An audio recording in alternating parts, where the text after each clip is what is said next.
This channel does not promote any violent, harmful, or illegal activities. All content provided by this channel is meant for an educational purpose only. Top quality और consistent performance के लिए सिर्फ silver pumps नाम याद रखना। এক দুটো দিন নয়, পাক্কা 1.5 মাস ধরে জলবন্দী ঘাটাল। আজ বন্যা পরিস্থিতি খতিয়ে দেখতে জেলা সফরে আরামবাগ ও ঘাটালে মুখ্যমন্ত্রী। হুগলির আরামবাগে প্লাবন পরিস্থিতি খতিয়ে দেখবেন মমতা বন্দ্যোপাধ্যায়।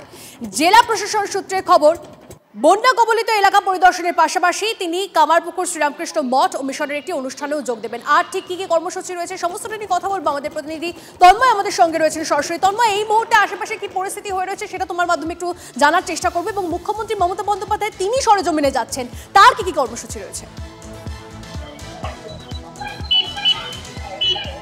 দেখো, মুখ্যমন্ত্রী মমতা বন্দ্যোপাধ্যায় আরামবাগ থেকে কামারপুকুরের ঠিক এই জায়গায় এসে উপস্থিত হবেন এবং এই পাশেই চলছে মঞ্চ তৈরির কাজ।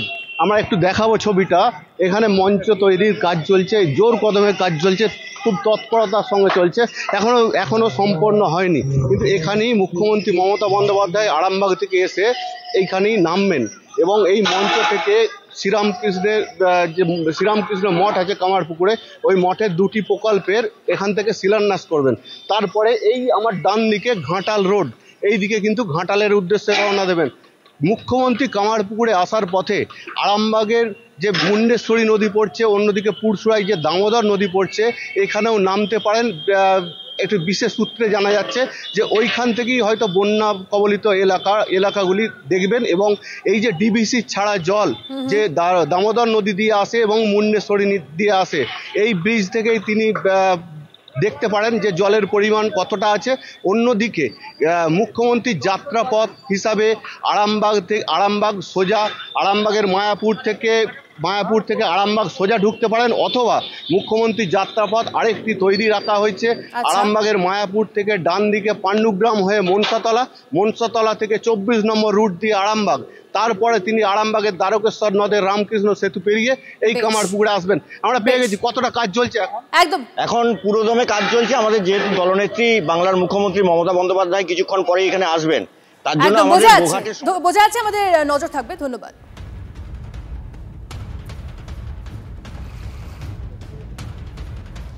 এক মাসের বেশি সময় ধরে জলবন্দী ঘাটাল। জীবনের ঝুঁকি নিয়ে ডিঙিতে করে স্কুলের পরীক্ষা দিতে যাচ্ছেন পড়ুয়ারা। প্লাবনের কারণে ঘাটালের বেশিরভাগ স্কুল এখনো বন্ধ। হাতে গোনা যে কটা স্কুল খোলা, সেখানে ঝুঁকি নিয়ে যেতে হচ্ছে পড়ুয়াদের। প্লাবিত এলাকায় পড়ুয়াদের যাতে পরীক্ষা দিতে যেতে কোনো সমস্যা না হয়, স্কুলগুলোর সঙ্গে কথা বলবেন বলে জানিয়েছেন ঘাটালের মহকুমা শাসক। এক্সাম আছে, নৌকোই করে রাস্তাঘাট পুরো সব ডুবে আছে, কিন্তু স্কুল থেকে এক্সাম পেছায়নি। বলেছিলাম যে ঘর বাড়ি ডুবে আছে, রাস্তাঘাট ডুবে আছে, এভাবে খুবই অসুবিধা। যেতে বন্যা হয়ে গেছে, প্রবলেম হচ্ছে। রাস্তাঘাট ডুবে আছে, কিভাবে যাচ্ছিস? নৌকোয় যাচ্ছি। নৌকোয় যাচ্ছ? কি করতে? স্কুলে কি এখন এক্সাম আছে?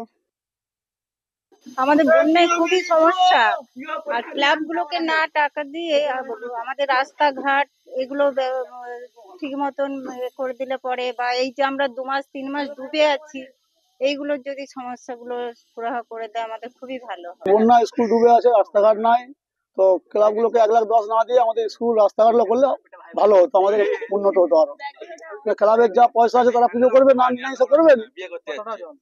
জল আমাদের এক মানুষ 1.5 মানুষ করে জল, হাইট 7 ফুট 8 ফুট জল। বলেছি বিভিন্ন স্কুল জেগে আছে, কিন্তু স্কুলের ছাত্রছাত্রীরা বন্যাপ্লাবিত এলাকায় থাকে। সেই ক্ষেত্রে বলা হয়েছে যে স্কুল কিন্তু একটা নোটিফিকেশন জারি করেছে অনেক স্কুলে, যে তারা অন্য ডেটে আলাদা করে পরীক্ষা নেবে। যেমন বিদ্যাসাগর স্কুল, বসন্ত কুমারী স্কুল, বিভিন্ন স্কুল এটা করেছে যে পরীক্ষা চলছে, কিন্তু যারা পরীক্ষা দিতে পারছে না বন্যাপ্লাবিত এলাকার ছেলে মেয়ে, তাদের জন্য আলাদা করে পরীক্ষা নেওয়া হবে। তো সেই ব্যবস্থা সব জায়গাতেই করা হবে। যদি কোনো স্কুল না করে থাকে, আমি সেই স্কুলের সঙ্গে কথা বলবো, এটা যেন করা হয়। এদিকে কাজল শেখ ফের বেলাগাম। এবার বিজেপির নেতাকর্মীদের বুকে লাথি মেরে হাড় ভাঙার হুঁশিয়ারি। শনিবার বিজেপির বিক্ষোভের দিন জেলা পরিষদের অফিস খোলা থাকলে বুকে লাথি মেরে হাড় ভেঙে দিতাম, হুঁশিয়ারি বীরভূম জেলা পরিষদের সভাধিপতির।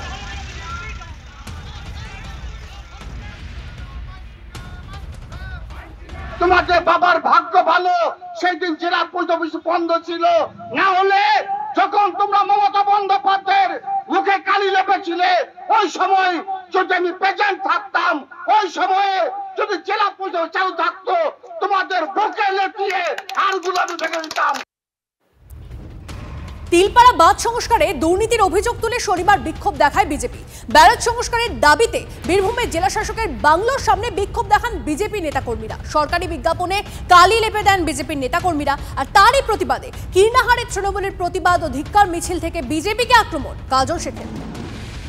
যে মমতা বন্দ্যোপাধ্যায় লক্ষ্মীর ভান্ডার তোমার বাড়ির মা বোনরা পরিষেবা নিচ্ছে, যে মমতা বন্দ্যোপাধ্যায়ের একের পর এক জনমুখী প্রকল্প বাস্তবায়িত করেছেন, সেই পরিষেবাগুলো তুমি নিচ্ছ আর মমতা বন্দ্যোপাধ্যায়কে কালিমা লিপ্ত করবে, এটা কোনো সময়ের জন্য বীরভূম জেলা মানুষ কথা আমরা মেনে নেব না, নিচ্ছি না।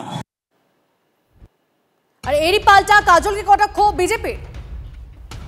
কাজল শেখ অনুব্রত মণ্ডলদের ভাষা সংস্কৃতি এটাই। আমরা তো তিলপাড়া ব্যারেজ নিয়ে যে আন্দোলন করছিলাম, সেই আন্দোলনের ফলে আপনারা দেখলেন যে স্থানীয় চেয়ারম্যানের নেতৃত্বে আমাদের উপর হামলা হলো, আমরা আক্রান্ত হলাম। আক্রান্ত হওয়ার পরেতে আমাদেরই কর্মীদের 26 জন কর্মীকে তারা গ্রেপ্তার করলো।